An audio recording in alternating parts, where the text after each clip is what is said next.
Welcome back for WIT Talk with Sonya Bailor, part 2. We're going to start right just where we left off. We did eat top ramen and tuna for quite a while. Oh, wow. And in fact, there was a stage after I moved here that I even sold my car. I think I was in year 2.5. Oh, wow. And this is after the pandemic and stuff, too. After, correct. Oh. Now, we were in growth mode, and we were scaling up. Yeah. But I take my own medicine, and I had to, if I want to be able to outsource and do these other things, and I'm still beginning. Like, I'm just launching this, and then I moved on purpose to a new place where I know nobody. Oh, gosh. Nobody knows I had a major, great reputation in Nashville. Right. People knew me. They knew my track record. Right. I had a It's reputation. Easy. Yeah. Come down here. Nobody knows who I am. No credibility. The logos on my website look pretty fancy. Is she legit? Mm-hmm. You know, I got that a lot. I heard that a lot about me. The biggest thing is she legit? Really? Well, it's because, again, if you go to a website and see logos and then you look at me, I look younger than I am as well. So you get this whole it looks too good. It looks like, is this real though? Is she legit? Is she trustable? Is she this and that? Is it just stuff thrown up there? You know? Yeah. So it was like proving everything all over again on purpose. Yeah. Yeah. And so there was a moment when my second child went to college. They both went to college, and one's still in. She's finishing up at UNA, and in that moment, I'm taking my own medicine, right? If I'm going to grow even and do more, growth sucks capital. It costs money to grow. So I sold my car, because what it saved me is two things. Now at this point, I'm also paying children's car insurance. I'm paying college stuff. I'm paying a lot of other things. Ooh, and that's a lot. And building and launching a business. So I'm doing this, but that saved me a car payment and my part of the auto insurance. So now I had that I can outsource things to allow me to do more. Have to be smart and strategic with it. I only did it for about 6 months, and then I bought a better car than I had before. But it's creatively financing it without going to a bank at that point. Now, I did that in the beginning because at this point I went several months figuring out what I was going to do, and then finally launched this, which of course there's no clients yet, so you still got to pay all the things. And but resilience also requires doing the things that just have to be done. If you need a pity party for an hour, do the pity party, but get out of it real quick. Exactly. Because it's all on you. Exactly. Because then if you don't, it will just be a cycle. And that's not good. No. Yeah. So resilience is in this whole thing, right? But it's just making a choice, right? There's nothing special. Right. There is no secret pill. Yeah. There is no get rich quick ethically. Yeah, there is no exactly. there is no secret formula. Even with what I do for a company, yes, there's certain processes that we always do, but they're never in the same order. Sometimes they're mixing. It's a dance in between several things at the same time, back and forth. If anyone is telling you there's 10 steps and that's it, they're just trying to sell you something or lying.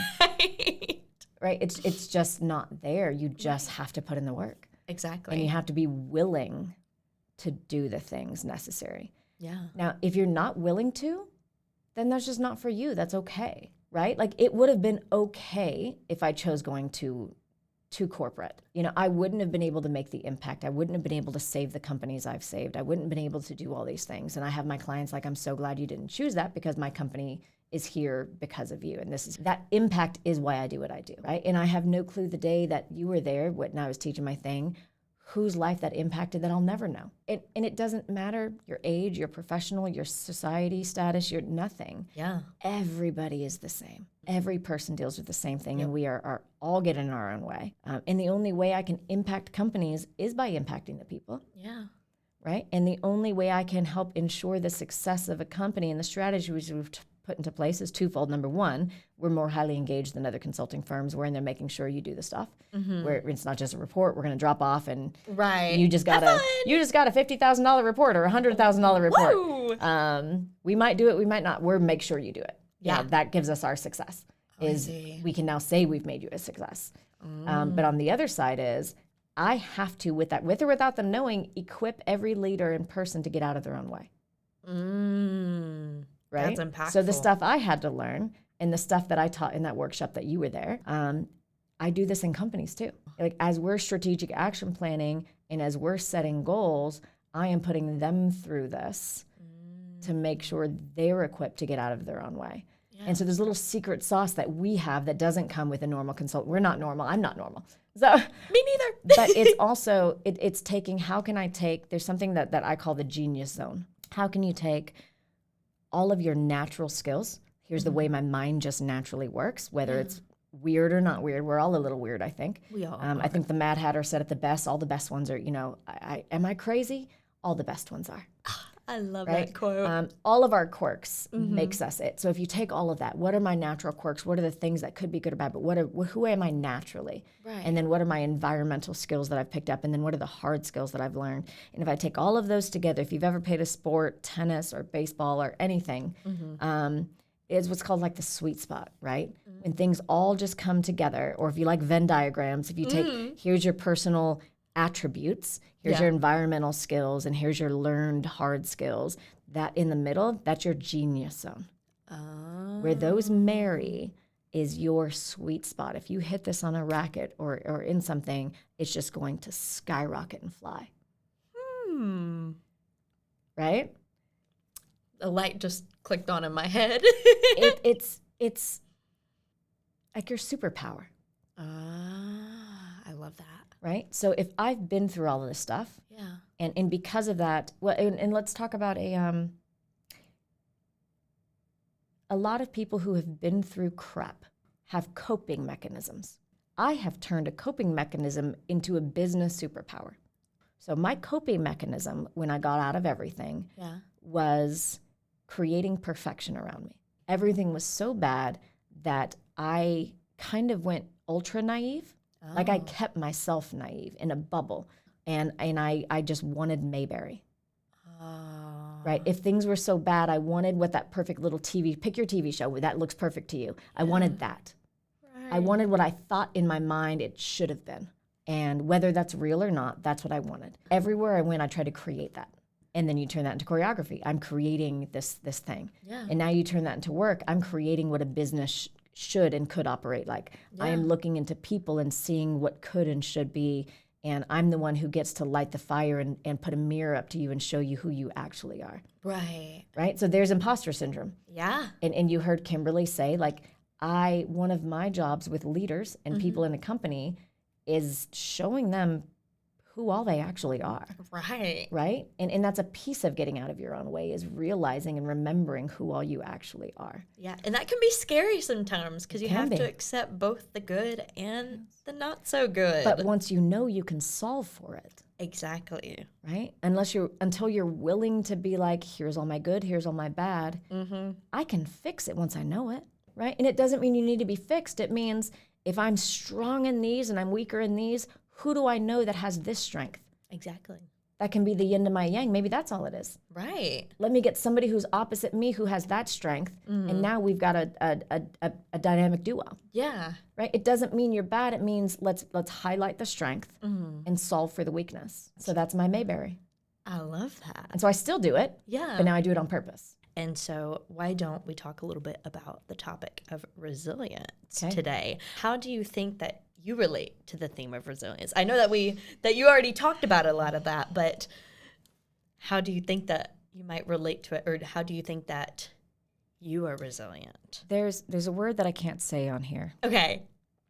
I can give the short and abbreviated version. Okay. There's a quote that I have in my office: become uneffable with. I see. I love that.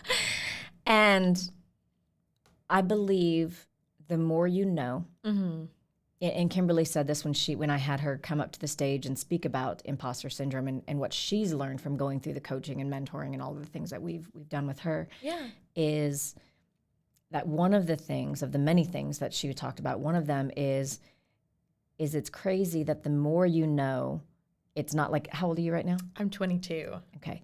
At 16 to 20. You might be beyond that now because you've learned a little bit. Right. So I'll I call it still feel 16 like to 20. I know nothing, though. So, but that's good. But back when you were a teenager. Oh, I thought I knew everything. Everything. right? No, Mom, I know it's supposed to be this way. You're just old. Exactly. And then walking back with my tail behind my legs, metaphorically being like, you were right. You're right. I do have food at home. Oh my God, that's so real. Once you have to pay your own food bills, oh, I do have food. I just don't want it, but I have it. Oh, that's real. Don't worry. So real. Every time we rebudget, sometimes you may have to revisit. There's some resilience right there. Yeah. I don't want tuna again. Seriously. But the more you know, wisdom tells you, the more you realize you don't know it all. Right? So the good news out of that is that's when it gets easier to ask for help. Oh, I see. I had to learn, when was it? It was before my son's brain cancer and brain surgery. Do you remember hearing about the floods in Nashville 2010? Like the whole town was underwater. It was horrific. The Gaylord, like everything was completely under feet of water. Oh my gosh. And so our house at that point was, have you seen those houses that from the road, they look like one story? Yes. And the driveways go down below it and then you've got a second story up against the ground? Yes. So we had that. Ooh. And so the good news is we only lost the stuff down there. Oh, wow. In the floods because we had that where it went down. Right. So the second story was good. Yeah. And a lot of people lost everything. But the bad news was what was against those cinder block walls against the ground was the breaker box. So all of this flooding, the water was coming down over all the electrical in the breaker. And it was an old house from like the 60s with these really weird, the breaker box was spindles. They were like round. They're not even the flippy things that we have nowadays. And so literally about 30 days later, the whole house was up in about 20 minutes in flames with an electrical fire. And so at that point, I wasn't working corporate for a stint. I already always had a photography habit. Ooh. But I had done pretty well with that habit to where I had a couple national contracts and fashion things. And fashion industry has been in and out of my life forever. You can say I'm sitting here in a bougie dress right now. I love it though. It's so cute. And so I was doing that full time for a stint while my children were really young in grade school so that I could be at anything for them. Yeah. And momhood was always like the most valuable thing I had. And so I had like $25,000 worth of photography equipment that was there in addition to every memory we had. And I was dating this young fella. I say he was 6 years younger than me. I was dating a gentleman at that time too. Yeah. And within 24 hours after the house fire, I'd lost my source of income because that's what I was doing full time in the moment and where we lived. And even the guy was like, yeah, this is too much for me. It was totally fine. Okay. But that's a lot in 24 hours. Yeah. And so I remember, and the house was on a little cul-de-sac, which is good, so it helps with this next phrase. So I remember dropping down to my knees in the middle of the road. So cul-de-sac, so it's not dangerous. Dropped down to my knees in the middle of the road. And a couple days later, and because there's nothing to do, you're looking at a blackened thing. Right. And I remember just not getting angry with God, but yelling at him. Yeah. And I remember literally having this direct, just like up to the sky yelling moment. And I was like, listen. It was like, I understand. Listen, if you're going to take these 3 areas from me, it's up to you to give them back. Right. If you think this was bad, you had to wipe these slates clean in my life, fine. Whatever I do for a living, and because I had made that choice to go on my own. Yeah. Whatever I'm doing for a living and the relationship I'm in and where I live have to be so obvious that I'm not jumping into anything that's not clear it's from you. Exactly. And then I walked away. No more tears. Wow. It is what it is. Didn't even look for a place to live. Red Cross put us up in a hotel for 7 days. On day 7, I get a call from the executive director of this modeling and acting academy where I had done volunteer work. And I was actually there the day I got the call of the house fire. So I even told her, I'm like, hey, keep the kids for a minute. Here's what's happening. And I raced down to see the house in flames. Yeah. And she goes like, hey, do you have my address? I'm like, yeah. She goes, hey, come, what are you doing? Nothing. What do you Right. What do you expect? Nothing. And she's like, hey, come over. I want to show you something. I said, okay. And I go there. The house is empty. All their stuff has moved out. And her husband was in the garage sweeping. She's like, listen, we've been in the house for 5 years on rent control. You only see that in movies on like New York rent control, right? Yeah. On Sex and the City and things like that. They'd been in there they knew the owners. The house had paid off, a legacy house, had been in the family for a couple generations. Yeah. And it was also in the neighborhood that we were wanting to get into. It was like the next up neighborhood. And we lived in the neighborhood right next to that. Oh, I see. That we couldn't make it in that one yet. Yeah. And it was in that neighborhood on 3/4 of an acre. And he was like, yeah, so here's the thing. They've agreed. Your name's already, the contract's already right here. It's already filled out. Your information's already on it. All you have to do is sign. And I've already got you locked into my rent control for the first year. And then she'll bring it up, which was the same price as what we were just in, the tiny one in the other neighborhood. Wow. And then over the next couple of years, it'll go up to market value. So you'll just have to, but you'll have an incline. Yeah. So I remember afterwards and giving her a hug and doing all things. And I was like, well, there's one. Right. 2 more left. Gosh. And that is an obvious sign. You were asking for a sign. So you might now be able to understand full circle Yeah. where my daddy was coming from in that phone call. I do. Because at this point, he was like, listen, you've got someone that's called you out. Right. And offered to do something. What are you scared of? Because I hadn't been scared to step into the next thing unknown before. And so this was a moment of me saying no to an opportunity and instead trying to make my own path again because I didn't want to. Right.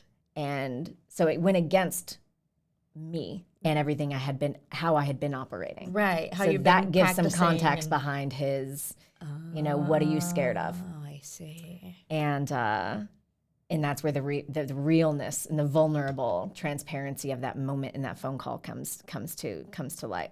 Yeah. And so I've actually never said this out loud, thought about it. Well, now I'm in Huntsville. Right. I was there. So what brought me here? Right. And what, so I obviously back then agreed to do the one-to-many. Okay. And so I launched it in Nashville. Okay. No intention of moving down here. In fact, back when I said no to him and I was interviewing instead, before the call from my daddy, I was about to move to Tampa, Florida. Wow. I made it to the final 2 in a position, and I was about to accept an offer. And so I was about to move. And then this call from my daddy came. Yeah. And so anyhow, long story short, so I stay there. And that's not what brought me here. But I was also dating a new bloke during this time. Okay.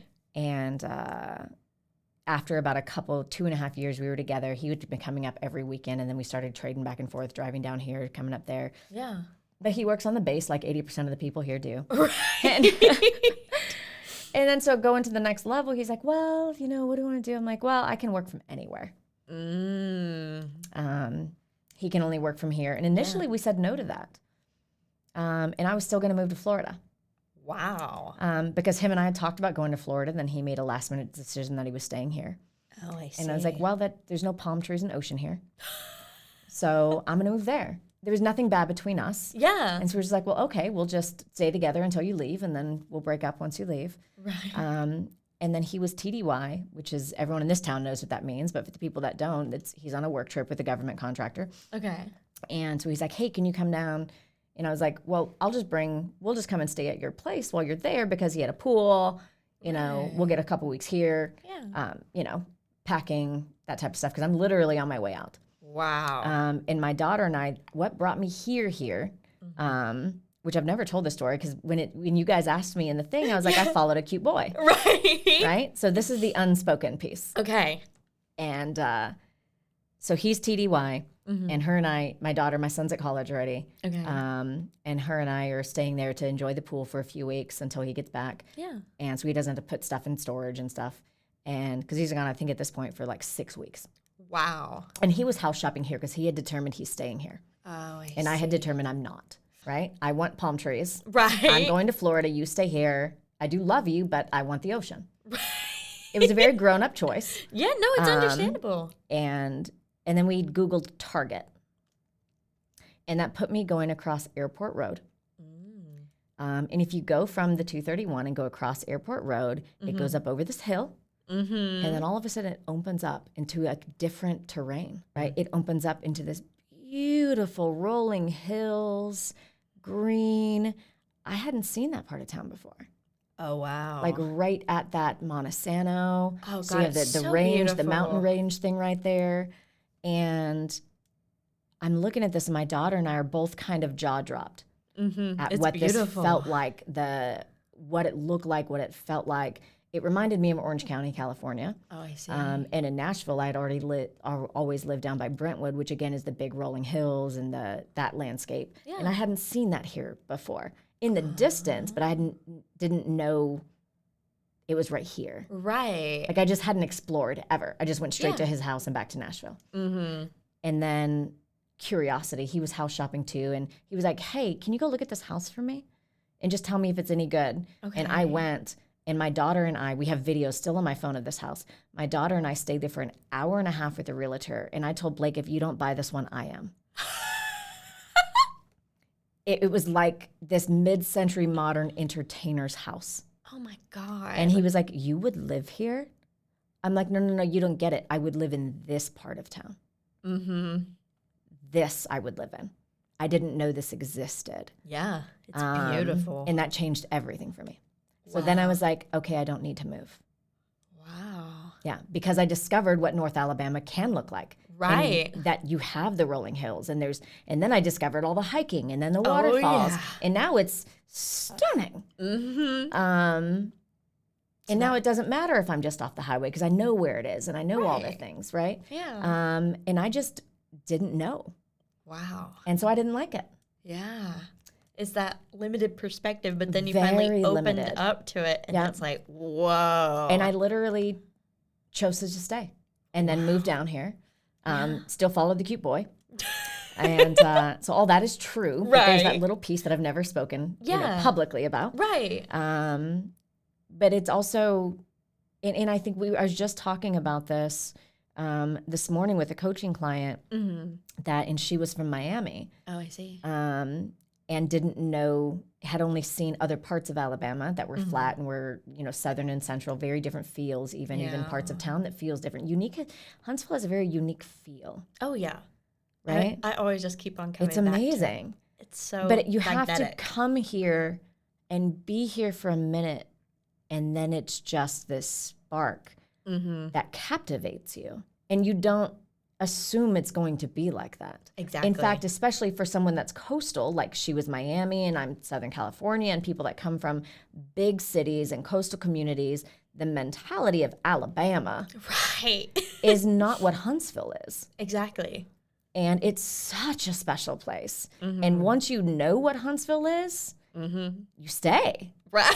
And you want to stay. And all of a sudden you're trying to describe this to other people. No, you don't get it though. Right. It's so cool. And it's crazy, but that happened to me too. And it captivated me. Yeah. And and I'm not only just here, like I've vested my business here. I've launched a CEO peer group, which gives me even deeper roots. So like I am here. Right. And we went a step farther. We didn't even tell people that we moved the business here for a year. We started giving back in the community first because we wanted to truly be here. Right, be fully immersed. Right. So we found, that's when I discovered the Catalyst Center. Okay. Because I'd worked with business accelerator organizations before and things like that. And then I discovered we have a nonprofit version here. Oh, wow. So if you guys don't know about them, the Catalyst Center is a nonprofit business. It's not a certified acceleration company, but it's a business. They have people like me, expert coaches that donate pro bono coaching hours. Wow. And there's no cost for an entrepreneur or a business person to be a part of it. Yeah. You just sign up to be a member with no cost whatsoever. Wow. And they're funded 100% through the SBA. Well, they may have other things, but they're funded. Like however many hours I donate, they get an in-kind. So it's here, I'm talking back end here. They get that, and then they get funded based on those hours that get donated to them. Wow. So it's a really wonderful way to impact the people of the community and the smaller businesses of the community who could not afford consulting level services. Yeah. But they get consulting level expert. And I could impact the community first. Yeah. And then say, oh, hey, now we're here. I love that. So that's the order we did it in, which I think it made all the difference because it really, truly let me know all the people here first and what was Right. special about it even more so. And so it's been great. I love that. Yeah, like you said, there's just a spark here. There is. It's Wait, just an even this room, the Spark Seriously. Studio. Oh You my just said the word. gosh. But you're spot on. It is something, and it's hard to put into words, right? Yeah. You have to come here. And so if anybody listening not from Alabama, and you've got the same mentality I did as a coastal person, Alabama, right? It's not that. No. And I'm not even sure how to describe it, except you get all the mountains, all the hills, all the outdoor things, and a community of people who are so world traveled that you don't feel like you have to be from a zip code Exactly. to be here. Right. And I think that's the other special thing. Yeah. In other parts of the South and other parts, if you're from the outside, especially from California, that's a bad word, right? And it's not that here. Wow. It's exciting here, Yeah. and it is an exciting time. It's like the precipice of this boom that you see happening. Oh yeah. So yeah, it's pretty fantastic here right now. Wow. I love that. And just your story of being open, like you said, to the new opportunities and the new ideas. And I think that's something that can be very impactful for anyone, of just being able to stay open and be strategic in the specific path that you are going to take. I want to add one more thing. Okay, go for it. Yes. It's not all sunshine and rainbows, no matter what. I'm wearing a very pretty dress. I can put on a smile every single day. But growth hurts. That's why it's called growing pains, right? It doesn't mean just growing pains in your bones if you grow too fast. Right. Resilience can be very painful. And there's a lot of workout people, motivational people that say, embrace the suck. I haven't heard of it. It's so hard to do. It's a thing. In the workout community, it's called embrace the suck. Okay. If you're not in the workout community, it's if you know it's coming, it's easier to deal with. Right? Okay. It's like you're in college. If a teacher told you this class is going to be so great, you're going to have so much fun, and then the real work hits the fan. Oh, God. And you're miserable for a while. Yup. But if he told you in the beginning, you're going to have so many fun moments in this class. Right. And there's going to be moments that are going to suck. Yep. And there's a lot of all-nighters, and then there'll be other days that are easy. Yeah. When that day hits, you're already prepared for it. Like, okay, this day's here. You already have that Difference. mentality. You have to the be mentality prepared. going into it. So this is a key of resilience. And life is all a change, right? Life goes up and down. The good news about starting over, however many times you have to, however many lives you have to live in a single life, every time you do, you know more than last time. That's right. Which means starting over is faster. Last time, maybe all I knew was how to communicate with people. This time Still a I great know skill, how. though. Right. This time I know how to communicate and network. And I know how to build the it's who you know without being resentful. I don't know people because I've now made it on purpose to know people the next time because I knew that's what I was missing last time. Right. And the next time I know how to communicate, I know how to network, and I've learned how to make money. Right? And so each time you have more skills than you did the time before, so resilience is faster every time. And you always end up more than you were before. And it also puts your back against the wall and forces you to just step up more than you would have before, right? If life gets comfortable, we get complacent. But as soon as it gets hard, now we have to all of a sudden go, ugh, I know what to do, but now I have to do it, right? If you all of a sudden run out of money and there's 5 days left in the month, you start getting really creative of how to cook things and how to wear the same thing 5 different ways because you don't have money to do laundry. Right. You start getting really creative and realize how much farther your dollar can stretch. Had you just done that in the beginning of the month, this might not be here. So it forces us up, not down. Right.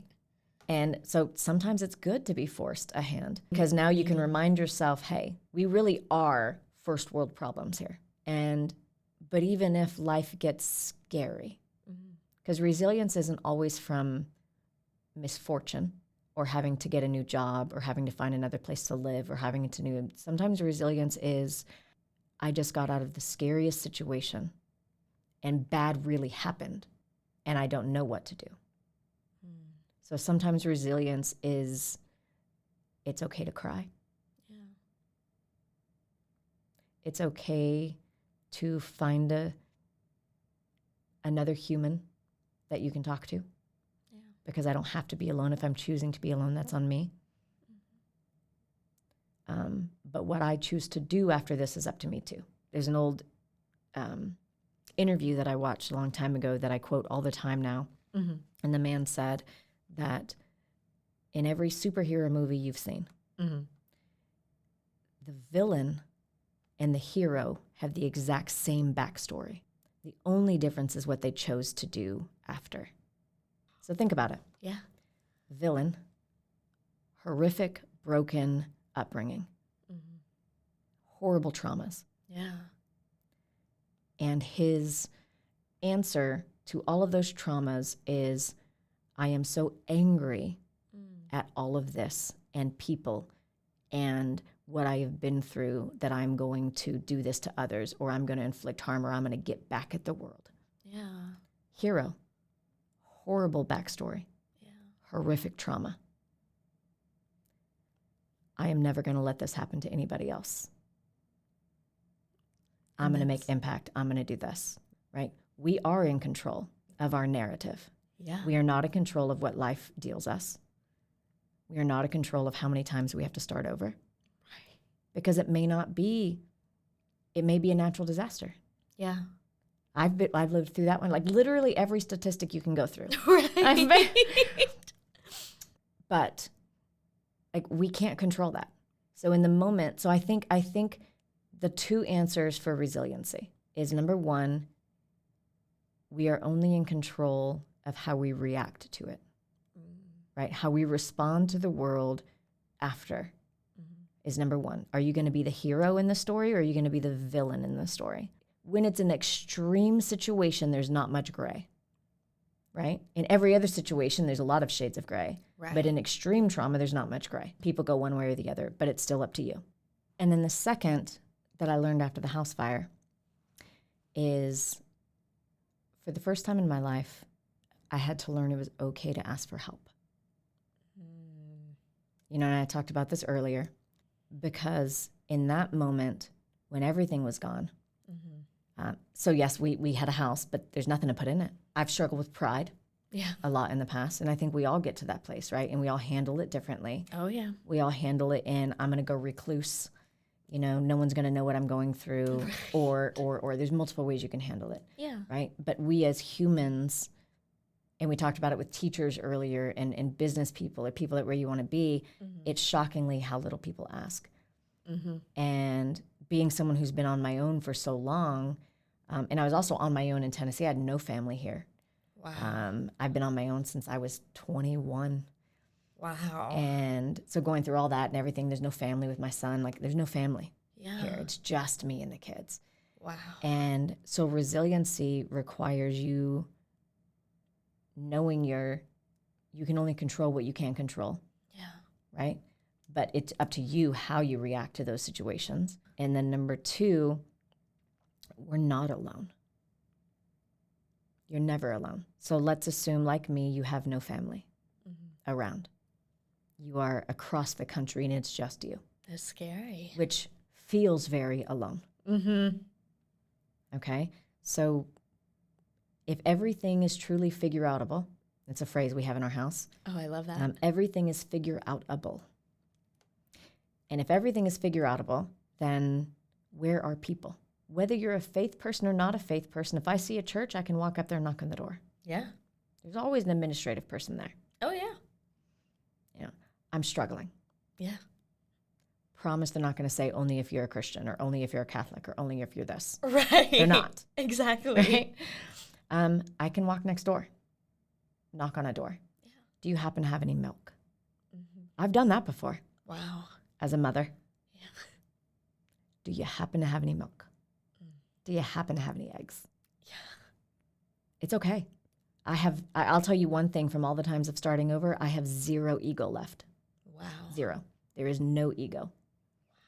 Because you can't. Yeah. Because we can't do everything alone. Exactly. Nobody can. We were not put on earth to have to live life by ourselves. It doesn't mean you'll have a partner. Right. It doesn't mean you'll have best friends. No one's going to promise that. I won't promise you that'll happen. There's been a lot of times that I felt very alone. But it doesn't mean if stuff hits the fan, I can't walk to a house next door and knock on it and ask for a cup of milk for my kids. Yeah. It doesn't mean I don't have to scrounge through my purses and try to find something to go get something with, right? And I am here as a testament of I've been through it all. Mm-hmm. I hear you. I feel you. I know exactly how you feel. Yeah. But people truly do just want to help. Mm-hmm. Now, not everybody. There are some people that are just bad people. Yeah.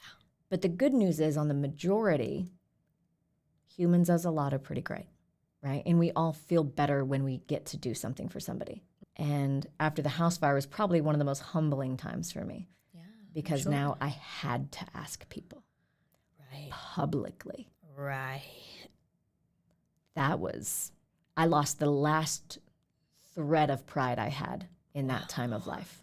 Yeah. But the good news is for every other future time in my life, because I think I was in my early 30s at that point, early to mid 30s. Wow. And I'm 46 now. Yeah. So it's been over a decade. We'll call it, it's been somewhere between 10 and 15 years now. Now I have no problem being like, I've got X, Y, and Z. I have no clue to how A, B, and C. Who knows this? Right. Because now I know, after trying to suck up my pride for too long, all I had to do was ask. Yeah. I can like really get all the things I need if I just ask. You know, when you're young, you've got all this, I can do it. I don't need anything. And I'm trying to knock that out of my kids so fast right now. It's like, that's what humans are here for. Right. I honestly think that it's stronger of a person mentally and emotionally to be able to ask. Yes, scarier to ask. It is. It is. It is. It's easier to go it alone. Right. It takes bravery and courage and humility. Oh, that's a big one right there. Yeah, because I all of a have to admit that I am in need. But now, everybody with a little wisdom and a few gray hairs knows I would have less gray hairs if I just asked for help sooner. Right.